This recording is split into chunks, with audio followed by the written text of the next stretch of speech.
aytib o'tamanda, men masalan minnatdormanda, har doim o'ziga ham aytaman, sevinchim o'zimga sig'maydi har doim. Mana shu yerda o'qidim, shu meni bitta videoyim, oddiy videoyim o'zi menga millionlarga pul olib kelib berdi.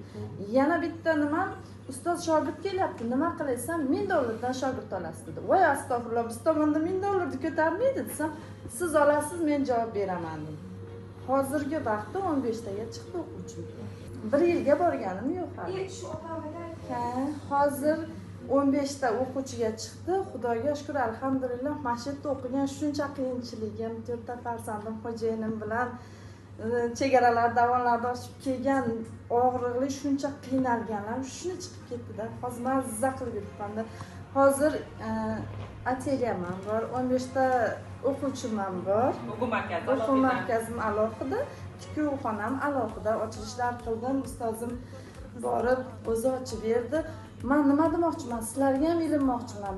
Bir dona videoga og'inish kerak emas ekanda, kerak bo'lsa ustoz o'zi yordam beradi. Ustoz, men ochilish arafasidaman, menga pul yetmayapti deyapman. Sizga men pajishga qilaman, men sizga video beraman. Ustoz o'zi video berdi.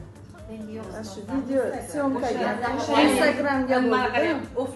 Offline bu qiz universitet kursida kurs tomonlarida.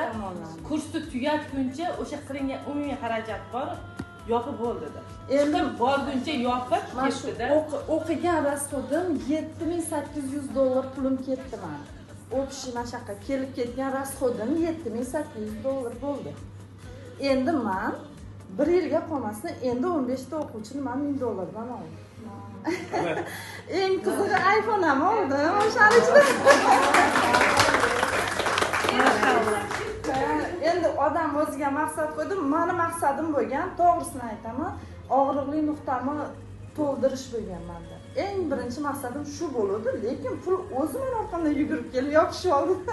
Birinchi bo'ldi shu bilimni olib to'ldirib. O'shaning hali endi men aytmoqchiman, videoga og'rinish kerak emasda, masalan, video olamiz, o'zi aytib o'tdingiz, hali video reklama deyapsiz. Mana shu reklama klientlarim keladi-da, Guli, bitta kofeni tanlab, bunday aylanib tikib qo'yasiz-ku deyishyapti. Meni shu joyim meni ishchilarimga nima bo'ladi, klientlarimga keyin biz ustozim bilan har oyda o'tiramiz.